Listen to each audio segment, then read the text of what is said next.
माँ चंद्रघंटा के तीसरे स्वरूप की आज कथा सुनाते हैं। नवरात्रि पूजा में आज तीसरा दिन है।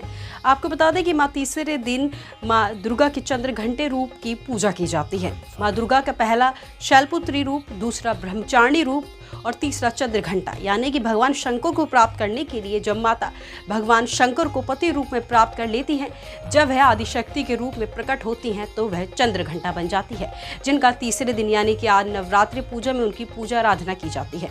माँ दुर्गा की तीसरी शक्ति है चंद्रघंटा।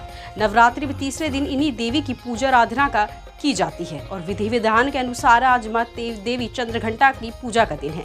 देवी का यह स्वरूप परम शक्तिदायक, कल्याणकारी और परम शक्तिदायक भी है। इसलिए कहा जाता है कि हमें निरंतर इनके पवित्र विग्रह को ध्यान में रखकर ध्यान करना चाहिए और इनका ध्यान से हमारे इडलोक और परलोक दोनों में इनकी कल्याणकारी और सद्बुद्धि देने वाली बुद्धि देती है और सदैव सहायता भी करती हैं। इस देवी के मस्तक पर घंटे के आकार का अद्र चंद्र है, इसलिए कहा जाता है कि देवी चंद्र घंटे के नाम से यह प्रसिद्ध हुई है। इनके शरीर का रंग सोने के समान बहुत चमकीला है। इस देवी के 10,000 खंग है और अन्य अस्त्र शस्त्र से विशोभित भी है। सिंह पर सवार इस देवी की मुद्रा युद्ध के लिए अद्भुत रहने के लिए साथ में शायद दानवों को काफी भयभीत करने वाली भी है। घंटे की भयानक ध्वनि से अत्यधिक दानव, दैत्य और राक्षस कांपते हैं। वहीं नवरात्रि में तीसरे दिन इन्हीं देवी की पूजा का महत्व है। इस देवी का पूजा से साधक को अलौकिक वस्तु के दर्शन भी होते हैं। वहीं आज के दिन चंद्रघंटा माँ के दिन दिव्य सुगंधों का अनुभव होता है और इस तरह की ध्वनियों सुनाई देने लगती है। इन क्षणों में साधक को बहुत ही सावधान होकर रहना चाहिए।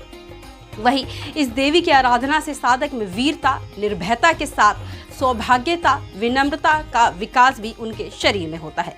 इसलिए हमें चाहिए कि हम मन, कर्म, वचन से शुद्ध होकर माँ चंद्रघंटा की आराधना में लगे। इसलिए हमें चाहिए कि हम मन, कर्म, वचन, कर्म के साथ कार्य को विघृत विधि विधान के अनुसार परिशुद्ध पवित्र करके चंद्रघंटा के शरणागत होकर उनकी उपासना आराधना करना चाहिए।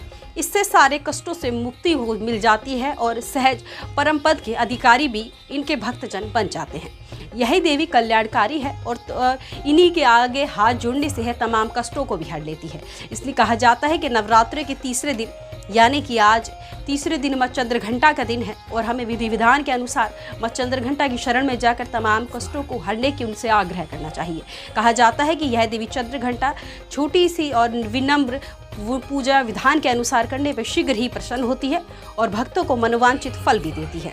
इसलिए ऐसी खबरों के साथ मेरे साथ आप बने रहिए। जय माता दी।